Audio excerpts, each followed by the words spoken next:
oli tää mun viimeinen ateria, kun olen vähän kipeänä. Ja mitä mä nyt söisin? No siis toi tee olisi tähän täydellinen. No vau, ei Suomen kuumemittarikin. Kyllä oikeesti ottaisin ton teen, koska sitä mä oon täällä vetänytkin hunajalla. Otetaan se. Mä voisin kyllä ottaa perunoita. Uusia perunoita. Kyllä, kiitos. Niitä. Teetä, perunoita ja niiden kanssa.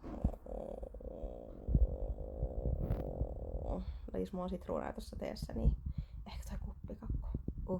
Jos toi olisi joku mustikkaperunan kuppikakku, niin I'd take it.